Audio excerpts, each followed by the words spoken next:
we're going to talk about the toddler and family. The toddler is also considered what's called the terrible twos, and it is from ages 1 to 3 years of age. It's a very intense period of exploration.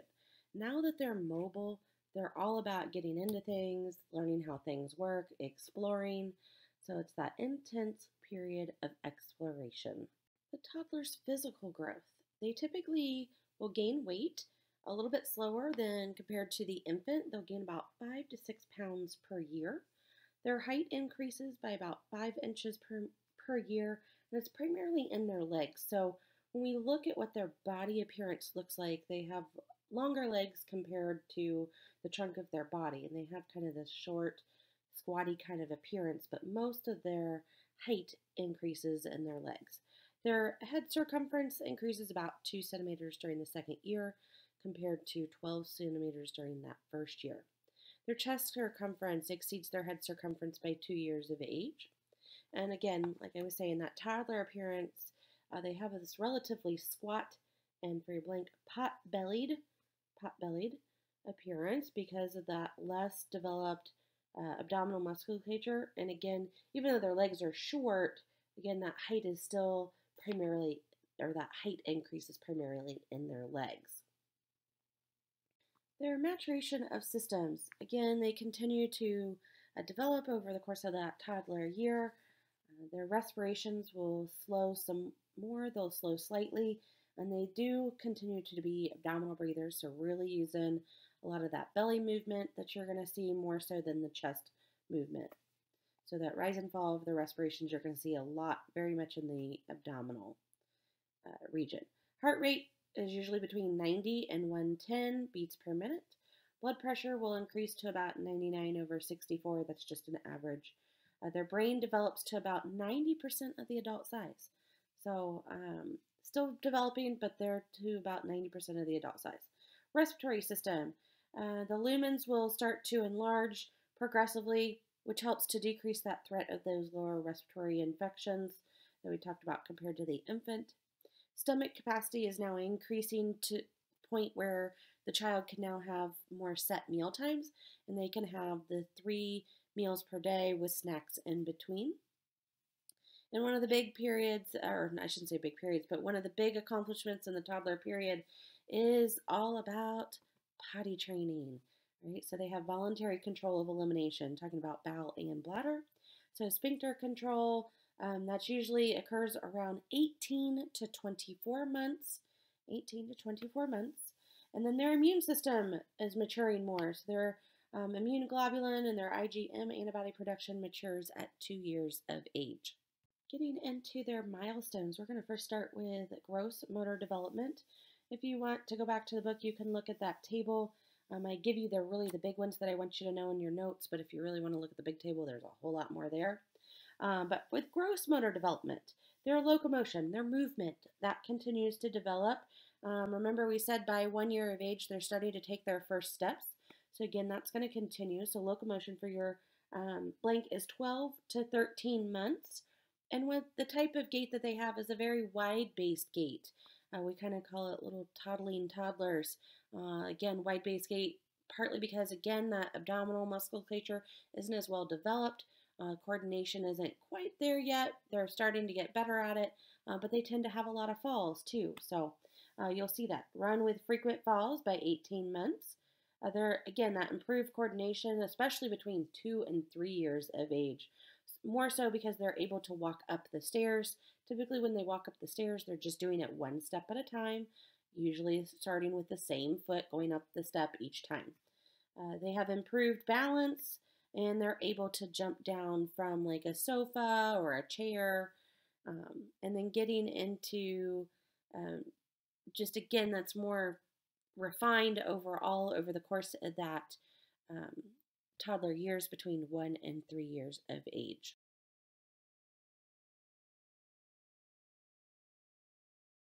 Their fine motor development.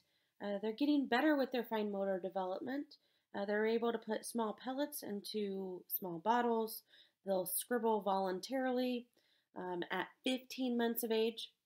Just be cautious what you let them scribble with, right? Because they don't care what the surface is. They don't care if it's a wall, a couch, paper, a counter. They will scribble on anything. And if you notice in the picture of the little boy who's holding the crown, they really use the whole hand to grasp whatever, if it's a crown, a pen, a marker, to really scribble with. They don't go to using just the fingers to hold the object to write with until a little bit later. So using that whole hand, but they're starting to scribble at 15 months. They can open doors and turn knobs and unscrew lids by 24 months, and they're certainly stacking blocks as another example here. Their language development. A toddler's language development is increasing. There's lots of things we do to promote language development, but in general, toddlers have an increasing level of comprehension. They can understand far more words that are spoken to them than that they can actually speak. So again, they have an increasing level of comprehension, increasing ability to understand. And for your blank right there, under the first blank under language, comprehension is much greater than the number of words a toddler can say. And think back to when we ended the infant year, so the end of the infant year, beginning of the toddler stage, how many words did we say they have? They typically have about 4 words. So they begin that toddler stage with about 4 words, very concrete, activity-based, remember, like bye-bye, go, mom, dad, that kind of thing. At the age of 1, they're using one-word sentences, those hollow phrases like no. And it seems like I said before, when they learn the word no, that's about their answer to a lot of things, or almost everything. By age 2, they are starting to use multi-word sentences, and they understand 300 words. So we've had a pretty good leap in that, within that 1 to 2 year time frame, from 4 words to 300 words. They develop their language through reading, storytelling, for your blank, storytelling, and interaction between the adult and child communication. Has a lot of positive effects on their language development. For emotional development and socialization, toddlers are really starting to develop skills of independence. Now, that doesn't mean that they are always capable or do necessarily a well job as to your standards, but they really are developing skills of independence. They're all about me, doing everything, right? So their interaction with others is becoming more important. They're becoming a little more social and interactive. By 18 months, they're starting to imitate, and they have domestic mimicry, which just really means if mom or dad are cooking, they're starting to get into like that pretend play of cooking, and we'll refer back to that again here in a little bit. With the imitation, they'll copy actions, faces, words sometimes, so be careful what you say, because eventually they're going to pick it up, right? And they don't know necessarily the meaning behind some of those words. So really have to be careful with your language skills when we're talking to a toddler. They are little sponges and they just absorb it all. By 2, they are aware of gender differences, so they know what's a boy, what's a girl, just even simply looking at a picture. They have skills for independence. Like I said, they're all about developing those skills for independence, and it can result in very determined, strong-willed, volatile behaviors, which really, what do I mean by that? Guess what? They're getting into what we call temper tantrums, and we'll talk about that again a little bit later in this chapter. But part of that reason why they get into temper tantrums is they want to be independent, and they don't always have the language skills to be able to communicate their wants or their needs or their desire to do things. They also get frustrated that they sometimes can't complete some of those tasks independently, or if a parent's not letting them do the task independently. So it takes a lot of patience with a toddler, right? Again, part of their skills of independence can include, for your blank, feeding, playing, dressing, and undressing themselves. Dressing and undressing, that skill of independence really is important, especially when we go to do toilet training or that potty training. That's a really important piece. They need to be able to pull pants up and down easily in order to learn how to go to the potty. Toddler play is what we refer to as what's called parallel play. Parallel play, it means they'll do the same activity, but they won't play together. They won't interact. They might still sit by each other, but they're not going to interact with one another. So again, that's called parallel play. So they also enjoy toys that they can play with by themselves, things that require action, that makes lights, noise, little things popping up. They like those kind of toys, things that they can manipulate. It gives them that sense of power of manipulation, a feeling of accomplishment. And it's also a way for them to express their autonomy, their individuality, to be able to, I shouldn't say individuality, but their way to individually do something, that independence, right?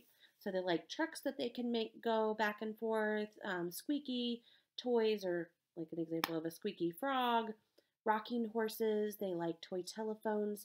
Again, that's starting to get into that mimicry, some of that imitation that they're seeing their parents or brother or sister do. The big thing too is just to make sure that the toys we're giving them, that they're appropriate toys and that they're safe. They need to be sturdy.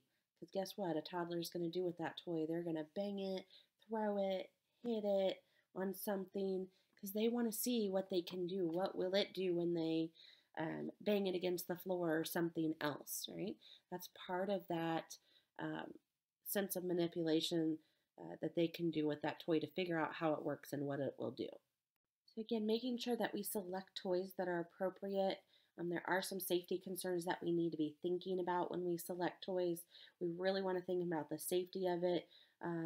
Also thinking about, even though infants are more so the ones who really put a lot of things in their mouth, a toddler is still doing that as well.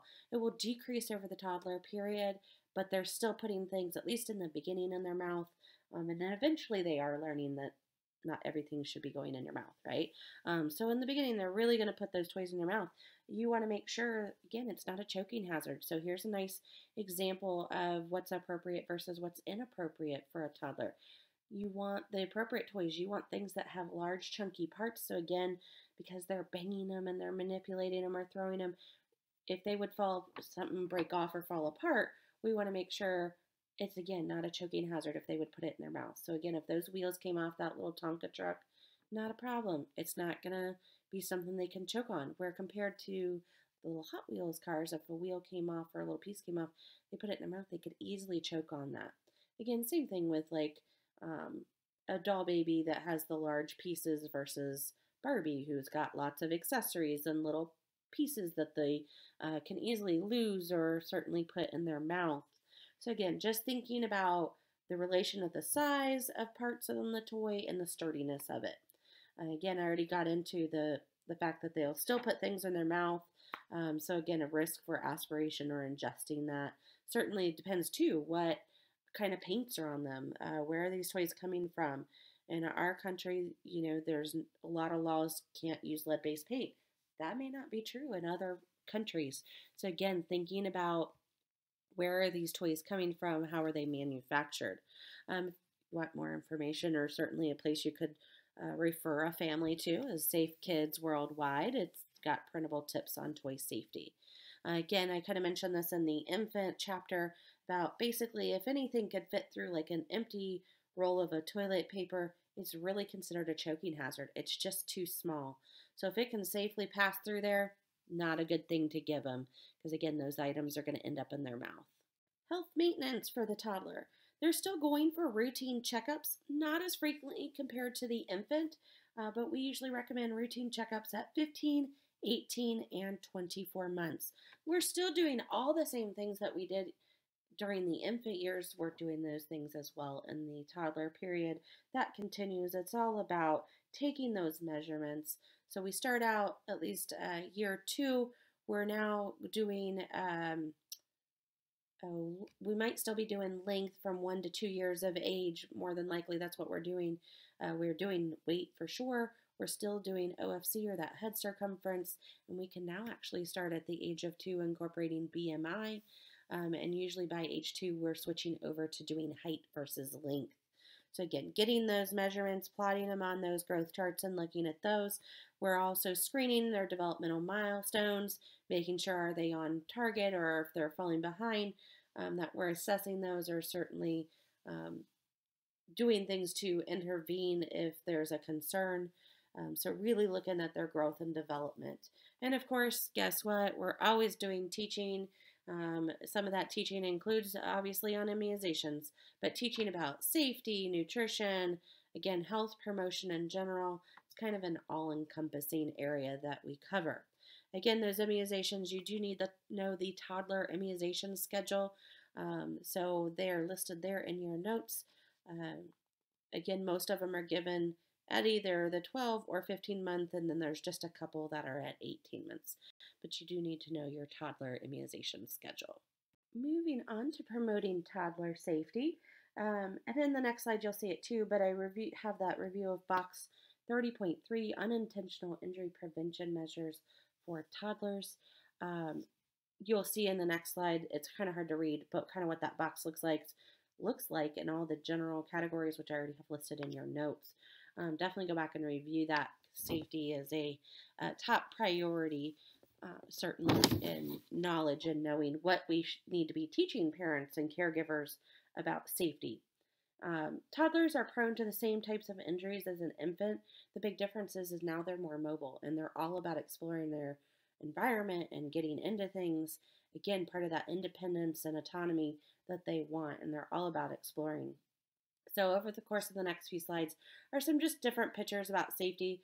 We still want to, we still want them riding rear facing till age 2. Or by height and weight recommendations of the manufacturer. So now we're not just talking about height or length, now we're talking about height and weight recommendations of the manufacturer. So rear facing until age 2, then we can turn them around. We certainly want to encourage parents to make sure they're child proofing the home, cover those outlets, safety gates should still be in place. Again, what are we going to do with medication and cleaning products? We want to make sure that they are high and locked. High and locked, high and locked, right? How many times did I say that before? Important, important, important. Again, injuries are more common in the toddler period, and that's because, again, they're more mobile. They also don't have the ability to judge a dangerous situation. So their motor skills also aren't as, yeah, they're getting more developed, but they're not developed compared to an older child. So again, that judgment ability is not there. So it's really important to teach parents to make sure that they are staying alert at all times. If we're going to start introducing a tricycle during the toddler period, make sure that we also introduce wearing a bike helmet, a safety helmet. It's a good time to do it. Remember, toddlers are also great imitators. So if you're going to have them do it, parent or caregiver should be doing it as well, because they're more likely to not throw a fit about it. And again, establishing that important safety piece early on will really help with long-term safety behaviors. Again, having poison control number available in an easy to find place. Again, here's just the copy of that box 30.3. Again, I would just kind of go back to your book and look over it. This isn't the best picture on the slide to be able to read it and read everything, but talking about unintentional injuries with poisonings, motor vehicle accidents, burns, falls, drowning, playground injuries, because now they're climbing and onto playground equipment and getting more into those things. So definitely go through and look over that box.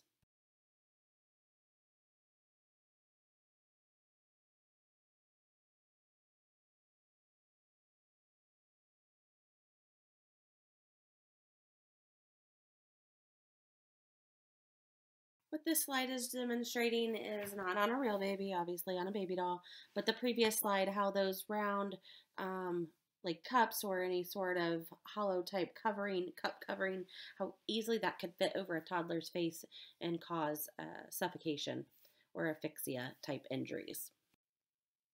Again, just a nice reminder type picture. We should really have those cleaning products and any sort of poisonous ingredients or plants and things like that should really be stored up high and locked. And then again, of course, knowing the poison control number or having easy access to it in case something would happen. We don't want a family member panicking and not being able to find the appropriate number or resource. This picture is just kind of my shock factor picture. You think everyday objects like a fork wouldn't be something you'd have to be concerned about, but just simply carrying scissors, forks, things like that for toddlers. Again, they fall a lot. They're running and falling frequently. Accidents can happen with everyday objects. So again, being careful with those, teaching them how to handle them or or not running with those objects.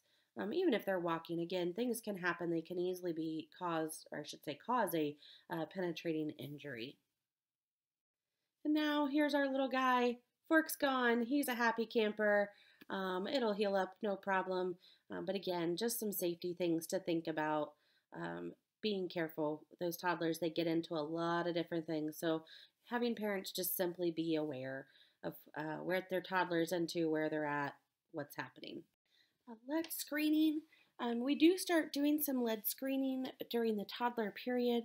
The CDC's goal is they want elimination of elevated blood levels in children. So all children between 6 months and 6 years who live in communities that have buildings that were built before 1950, or immigrant children who may have been exposed.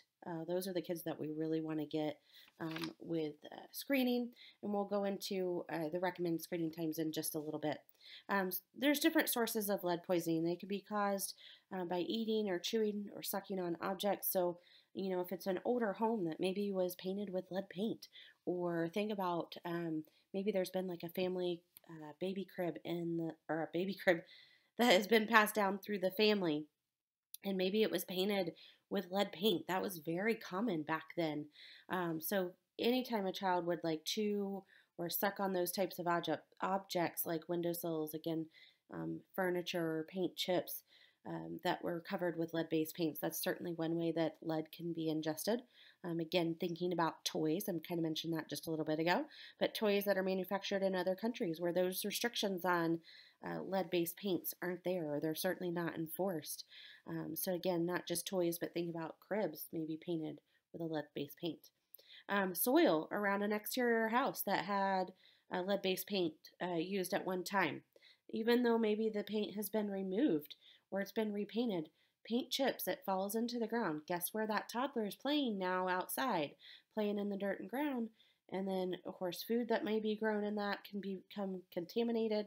The child not simply washing their hands, because toddlers aren't great hand washers yet, right? They can certainly ingest lead that way as well. Through dust or fumes that are created by home renovation. Pottery that's made with a lead glaze or jewelry could have lead in it, or lead alloys. Colored print in newspaper or older lead-based water pipes. We saw, again, those, especially the water pipes. Think about Michigan. They're a huge issue with lead poisoning in kids. And there's long-term things that can happen or lead to serious harm in the child's death. And there's a nice visual right there on the slide for you about some things that with exposure or long-term exposure or high exposure to lead, what that can do to the child who's developing. Certainly another possibility is lead dust that's brought home, maybe from a caregiver on their clothing, depending on what types areas maybe they work in. If they work in an area that has lead-based products or like batteries, things like that, that dust can be on their clothing, and then they're coming home. And then it's getting into the toddler's system that way. Federal law does prohibit the use of lead-based paints. Again, we know that lead is very toxic to the body in high levels. Can lead to brain damage, nervous system, kidneys, red blood cells. So you can see right there in your notes what low levels versus high levels, what types of symptoms or things we may see. Some beginning symptoms of lead poisoning include irritability, headache, fatigue, abdominal pain. Kind of pretty generic symptoms. So until those levels start to get a little bit higher, and we start to see maybe the learning and behavioral problems or getting into more serious issues. If we're not testing or screening, we wouldn't necessarily know that. So our recommended screening is at least once between 9 and 12 months, and then usually again at 18 or 24 months. Anytime you have a positive result that is over 5, it must be confirmed by further testing. We just want to make sure, that wasn't a false positive or a fluke in our testing. So we would always follow up with further testing if they had greater than level of 5. Let's talk about promoting nutritional health in toddlers. So with nutrition, compared to the infant and the toddler, their appetite is often decreased. And that's because their growth is decreased. They're not growing as fast as that infant was, so they don't have as much of a need for nutrition, and they're not growing as fast, and we call that for your blank, physiologic anorexia. Physiologic anorexia, and that's just because their appetite is decreased because that growth is decreased. So many toddlers will have physiological anorexia. They just simply don't need those higher amounts of calories compared to the infant. That growth has slowed. They're also learning to feed themselves as toddlers. They're very messy eaters. Food's all over the place. That's what I love about this picture. Could not be more accurate of a toddler. It will end up all over the place. You almost feel like you have to bathe them after every meal because they're just so messy. In the beginning of the toddler stages, they're really just using their fingers to eat with.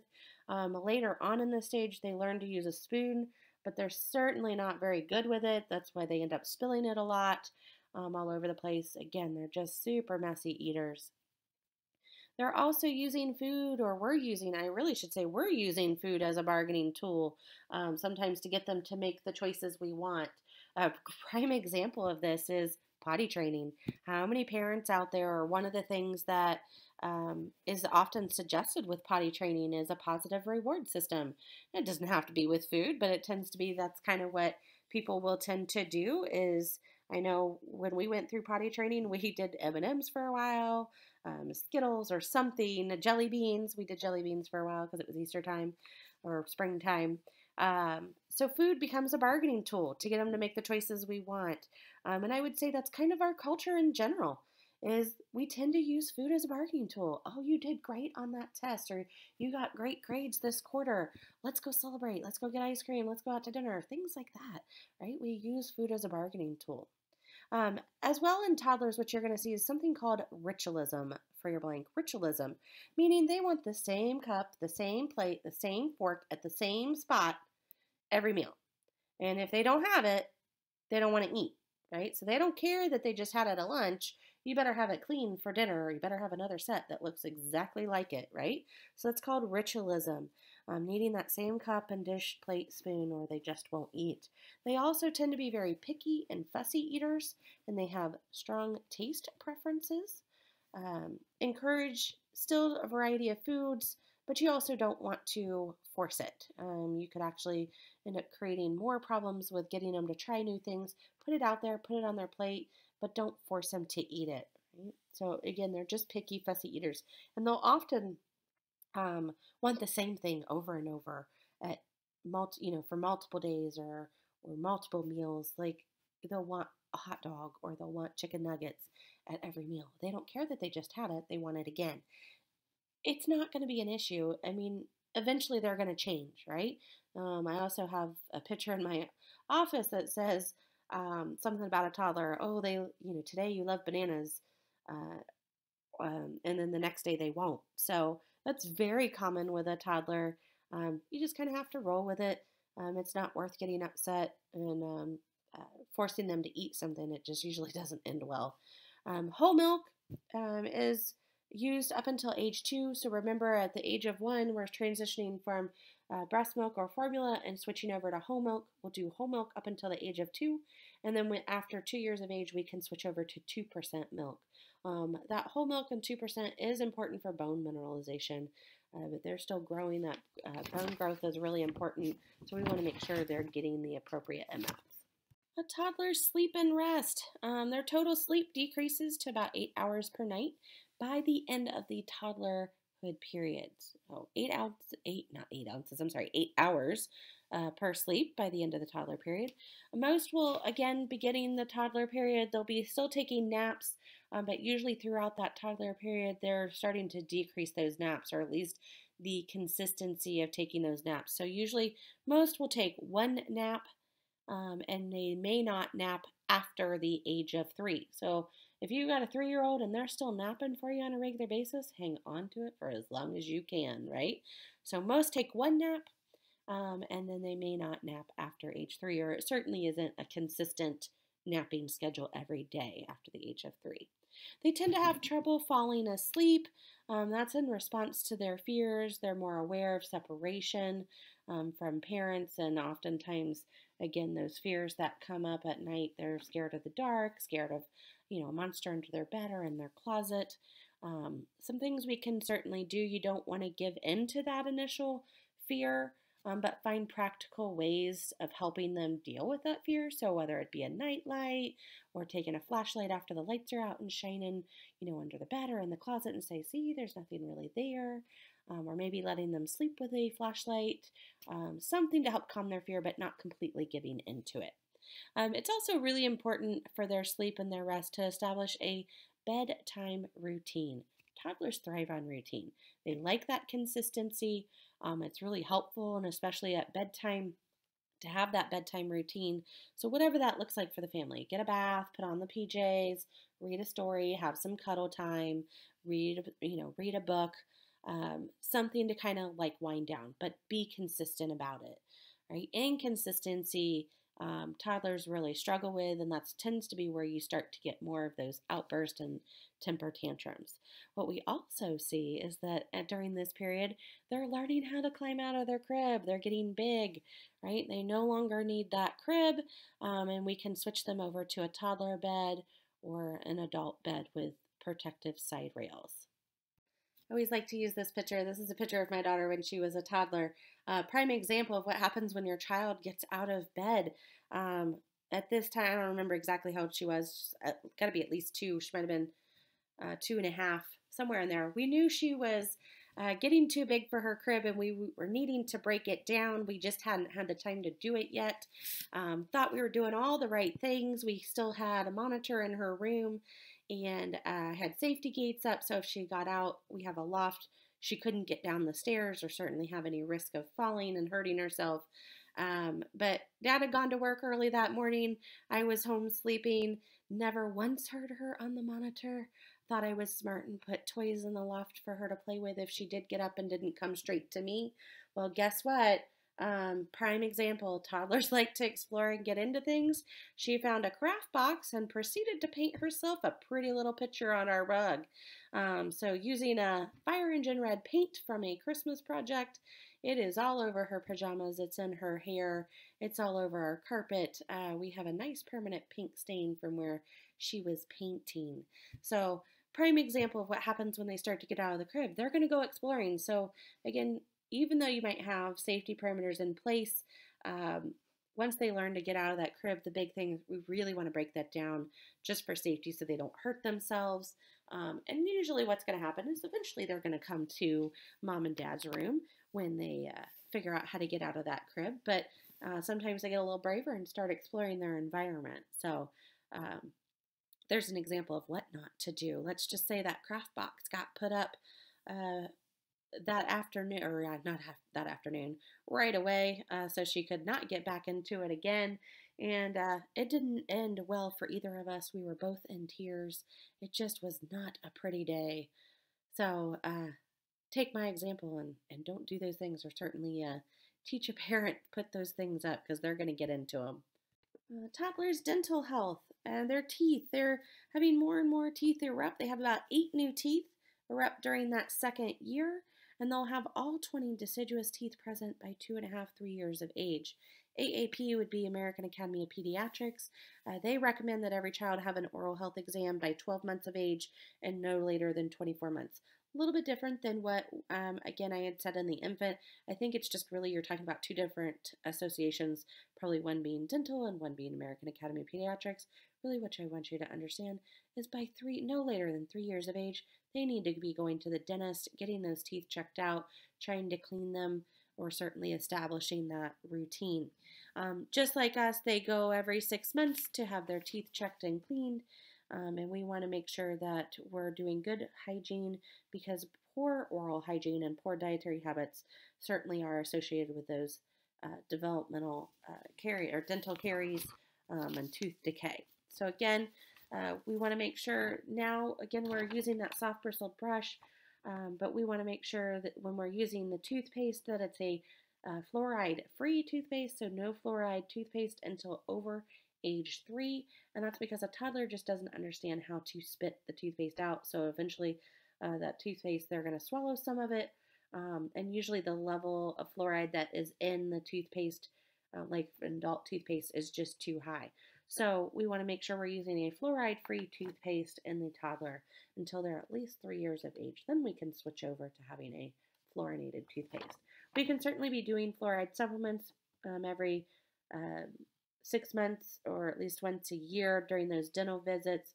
Wouldn't do fluoride until they're over 6 months of age. And again, just checking to see if there's fluoride in their water or not. Most city water does have fluoride in it, but if it's somebody who lives out more in the country or they're on well water, they may not. So that is something to certainly think about and screen for.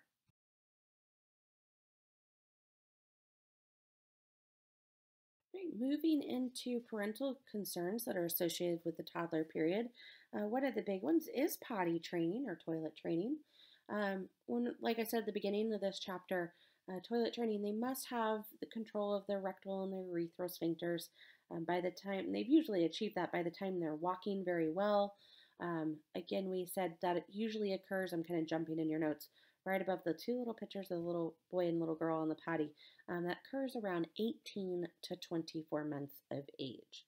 Um, when we decide to start doing toilet training with a toddler, we need to make sure that they have a cognitive understanding of what it means to hold urine and stool, and then that there's an appropriate time and place that we release those. So, meaning in a potty or on a potty, in the bathroom, we don't just go wherever, right? Um, Children also have to have a desire to delay that immediate gratification, and that it becomes more socially acceptable to hold on to that and, again, dispose of that in the proper place. So they also have a desire, children have a desire really to please their parents. That's why we make potty training such a big deal when we're going through it and they potty for the first time on one of those little potty chairs or a potty seat and they've actually gone, we make it a huge deal because that just reinforces that positive behavior that we want, right? So we throw like a little mini party and go all crazy about their successful potty training. So hopefully that they'll do it again. When talking about looking at when a toddler is ready to potty train, there are some cues that we look for and some clues. And part of that, again, they like to please the parent and they're showing readiness. One way that they can show readiness is certainly being interested in an older sibling or the parent going to the bathroom. That's a great way to actually introduce potty training. Let them kind of follow along before you actually start anything and let them see what's supposed to happen in the bathroom. Some other things that we look for, again, the voluntary sphincter control, so they're actually able to hold urine and stool for a little while. One of the big ones is they're able to stay dry for 2 hours. Able to stay dry for 2 hours. They're having regular bowel movements. So usually once we move into the toddler period, they are having regular bowel movements, usually maybe a couple times a day. And especially if they're, up and moving around, what you'll tend to see is all of a sudden they'll be playing and then they go off to like a corner and hide in a corner and squat, or they'll hide down next to furniture or behind furniture and squat. And usually that's a sign that they're probably having a bowel movement. They're aware that they're doing it. So again, that's another clue to maybe they're ready for potty training. They also have to have the gross motor skills of being able to sit and walk and squat. Those are all skills you have to do to be able to go potty. And they need to have that fine motor skill to remove that clothing. So I referred to that when we talked about fine motor development. They need to be able to remove clothing up and down easily. They also recognize that urge to urinate or defecate. One of those things can be, especially again, they're going and hiding in a corner to have bowel movement, or they're really impatient with that wet diaper, so they know when it's occurring, or sometimes they'll just tell you. Again, they have those verbal and nonverbal communication skills to tell you they're wet or that urge to defecate. So just picking up on those cues. They have cognitive skills to imitate the appropriate behavior and follow directions. They have a willingness to please the parent, right? Again, why we make such a big deal out of it, reinforce that positive behavior or the behavior that we want. They also have to have the ability to sit on a toilet for 5 to 10 minutes. 5 to 10 minutes without fussing or getting off. That doesn't seem like a lot of time, but for a toddler, that is forever, right? So sometimes you need to get creative in how we can get them to sit for 5 to 10 minutes. Take books in there, small toys, maybe an iPad or some sort of tablet to play a video or play some music, something to occupy them, because sitting for 5 to 10 minutes is a long time for a toddler to sit still. There again, one of those other clues I already talked about, curiosity about sibling or adults' toileting habits. So great way to introduce them. Let them come in and kind of see what's supposed to happen, right? They usually get very impatient or can get impatient with wet or soiled diapers. Some kids will just take the diaper off. Some will come bring you a fresh, clean diaper and wipes. So they are basically asking to be changed, right? Because they don't like that feeling of being wet. One thing to keep in mind is that nighttime bladder control certainly takes a little bit longer, and it can take several months to even years after daytime potty training has started or has been kind of mastered. And do make sure parents are realistic about it, that it can take, every kid's different. It can take sometimes a few weeks to kind of get a control and get a routine with potty training. Other kids pick it up very quickly. I know sometimes maybe they need to back off. And I know that was the case with my daughter. We tried it, she wasn't ready, and we backed off and waited several months, and then we tried again, even though she had some clues to being possibly ready for potty training. Some kids, it just takes them a little bit longer, and then make sure parents are have realistic expectations and that to be patient with a toddler because it is definitely a new experience. So daytime potty training is a lot faster, a lot quicker compared to nighttime. One thing that you can suggest too for potty training is, especially if you don't have like a little potty seat or you're out somewhere, maybe it's somebody else's house and you don't have a potty seat. Um, Regular toilets, they often feel like they're going to fall into. So turn them around and actually face them backwards. Sometimes that gives them a little more security. They also have something to hang on to so they don't feel like they're going to fall in.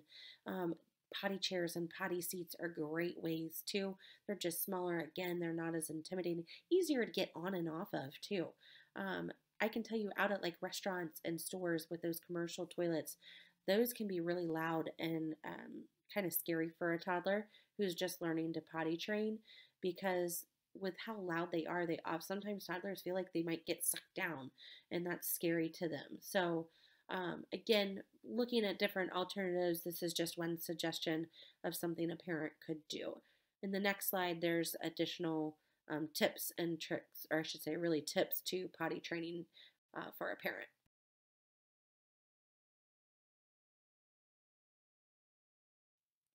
Let's talk about some different behaviors that we can see in toddlers. One of the first ones we're going to talk about is negativism. Negativism is the persistent no response to everything. Like I joked before, it's kind of like once they learn that word, that's what they say a lot, even when they want things. And then they get upset when you don't give them maybe something that they wanted because they said no. So it's part of just the necessary assertion for self-control. This is normal toddler behavior.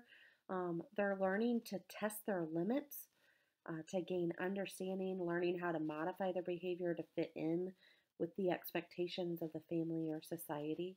So learning how to test limits to gain an understanding.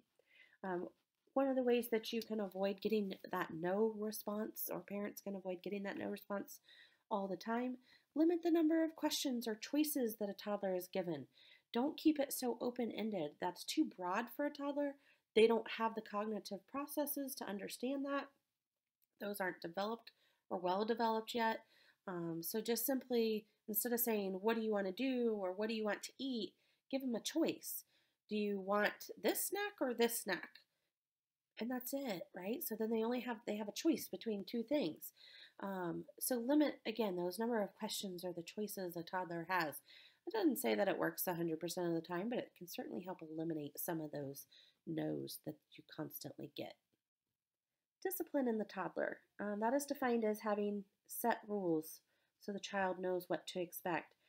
What's really important is to make sure that both parents or caregivers or whoever is involved consistently with this child have that same set of rules and that they follow through with what those rules are for punishment. So again, having very defined set of rules so the child knows or learns what is expected. And when it comes to punishment, the consequences are a result from a breakdown in that discipline or the child's disregard of the rules. Again, that's how they partially, or not partially, but that's how they learn right from wrong and knowing what are acceptable behaviors and what are not. So, some general rules to teach a parent. Again, they need to be consistent. Toddlers really thrive on routine and consistency. When you get into inconsistencies or not always following through what your rules are, or what you say you're going to do, um, and not having a routine, that tends to be where you get that negative behavior that you don't want, um, and that you get those temper tantrums. So really having parents who are very consistent about what is expected and what those rules are. And the rules are learned best if the correct behavior is praised rather than the wrong behavior is punished. So you really want to praise the good behavior, the things that they're doing well, make a big deal out of that, right? Because remember, they have a willingness to please the parent, right? Again, that's how they learn what is expected of them. You save time out for when they've done something wrong and they've not followed the rules. And time out during the toddler period is a great time to institute that as a punishment for not following those rules. When you do a timeout, again, set those limits, stick to them. So you give one warning. If they do whatever the wrong behavior or action is again after that warning, then it's a timeout. The best way when you're doing a timeout is for however old they are. If they're 2, they sit for 2 minutes. They have to actually sit in that spot for 2 minutes. If they fuss and whine the whole time, just ignore it. But they should sit for the same age that they are. So 1 minute per year in age is a great way to use timeout. Some people use, a set place, like either a step on the stairs, the bottom of the stairs. Maybe they have a timeout chair or a timeout spot. So again, part of that consistency so they learn what the correct rules are and expected behavior. Temper tantrums in toddlers. Um, Temper tantrums are a result of the child's inability to control emotions. They're particularly prone to temper tantrums. Part of that is because they have that strong desire and drive for mastery and autonomy, and that's frustrated by the adult figure. Also, think about toddlers don't have the language development to communicate their wants, their needs.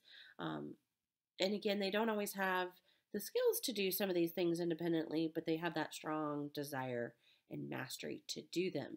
So oftentimes that leads to these very volatile behaviors and getting into temper tantrums. And sometimes they are over just the silliest little things that you would normally think, like, why would that upset you, right? But for a toddler, it happens. It's universal. It is part of toddlerhood. It is normal developmental milestones, or no, I shouldn't say milestones, normal developmental behavior of a toddler. And again, part of that way to assert their independence. And typically, they'll throw themselves on the ground. It can often be kind of violent. And they're objecting sometimes to discipline too. So when you tell them no, they can't have something or can't do something, again, they'll just throw themselves down on the ground and have a fit or a temper tantrum about something. The best approach requires consistency. Inconsistency just reinforces that negative behavior we don't want. So again, positive, consistent behavior. Both parents need to be, again, on the same page. It goes right back to the discipline piece of it. So consistency is really important. For your next blank, simply ignoring the behavior, provided they're certainly not going to hurt themselves or be in harm's way. Just ignore the temper tantrum. If they're not getting attention from it, eventually they're going to stop because they're going to realize, this isn't working. When a parent gives in, and whether good or bad, gives in and gives them attention for their temper tantrum, the toddler just learns, like, hey, if I do this long enough, they're going to respond to me. So again, to the best ability, easier said than done, just simply ignore the behavior as long as they're not hurting themselves. You'll see that if you click on the little video link that says temper tantrum.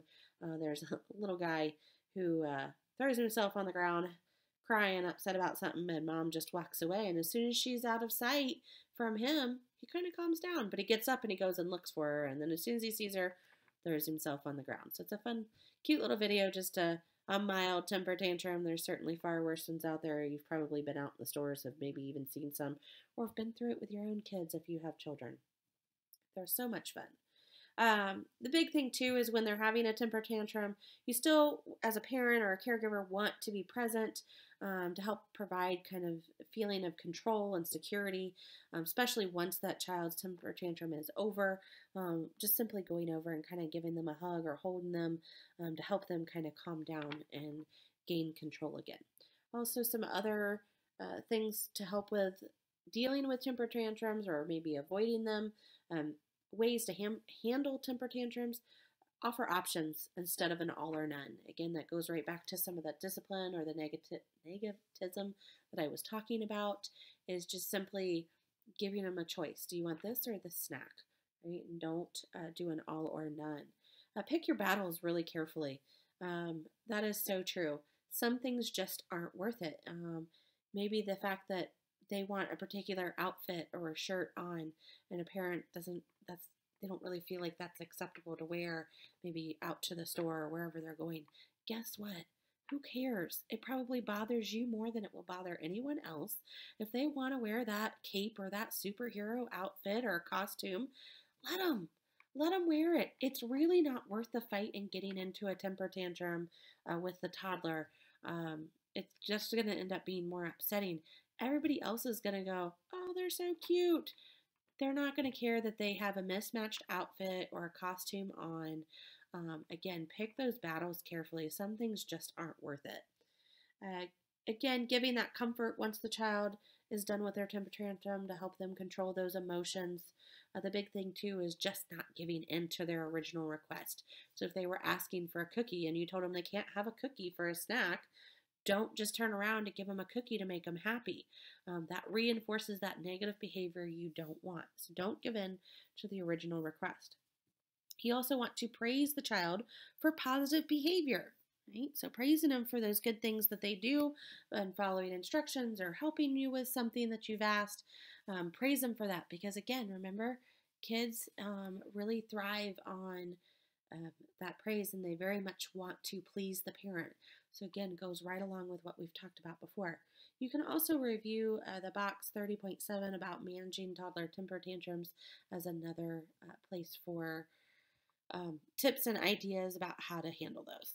The last topic we're going to talk about in the toddler is autism spectrum disorder. And I'm not going to go super in depth about this because it's going to be a lot more in depth when you get to the cognitive chapter or mental health notes, which is not until next week. But autism spectrum disorder, it's a complex range of neurodevelopment disorders. It's typically characterized by communication difficulties. They have poor social interaction, and they often have frequent, repetitive, and stereotype movements. Some milder forms that fall on the autism spectrum disorder are Asperger's syndrome, Rett syndrome, are a couple of them. Autism can certainly occur in any ethnic group and any socioeconomic group. So it occurs in all of them. It is more frequent in boys than girls, but it does occur in both. Symptoms that we typically see with autism, slightly in infancy, but they're more obvious, especially in the toddler years. The child tends not to speak any words. They don't make any eye contact with others. That can include caregivers, not just other toddlers or playmates. They don't make eye contact with others. They have difficulty interacting with playmates. This is more so than just talking about like parallel play. We already said parallel play, they'll sit next to each other and do a similar activity, but they won't interact with each other. That's normal. We're talking about they're always off by themselves and not interacting with a group whatsoever, or not wanting to interact with a group. They prefer to watch spinning toys or things that have repetitive movements, a fan that constantly goes around and around, sometimes like the way the water, when you flush a toilet, how it goes around and around. Things that, again, that repetitive movement, constant like swirling or spinning type action. They may repeat sing-song type repetitive phrases. They might have odd attachments to objects that you wouldn't typically think of, like a shoestring or a pencil. right? When it comes to screening, we typically screen for autism at the 12-month routine checkup and then either at the 18 or 24-month checkup. And it's typically just a little, every office is different, but typically either just asking some questions or their little questionnaire paper that are yes no type questions to see if the parent has observed any of these behaviors. And if they check yes, then the physician can go into a more in depth assessment or questioning the parent more about the possibility of autism. So it's mostly just done by observation and parent report. If you want to see an example of one of those observational checklists that a parent could fill out in like an office visit, if you go under pages and PEDS resources, there's one for autism and it says MChat, and that's just a simple questionnaire that a parent might get and answer yes no type questions of things they may have observed with their toddler's behavior.